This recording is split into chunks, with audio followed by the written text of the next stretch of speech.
hindi ka nagkakamali, may tama ka na.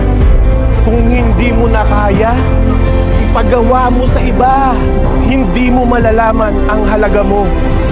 Kung wala kang kwenta, tahimik lang ako.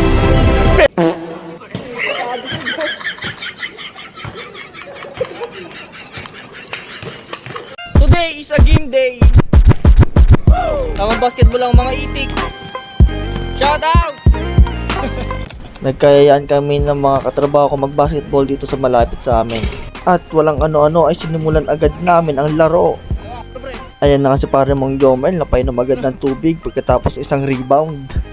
Dito ay lumalaki ng kalamangan ng kalaban, pero ito pa rin si Janmar, pinipilit ang laban.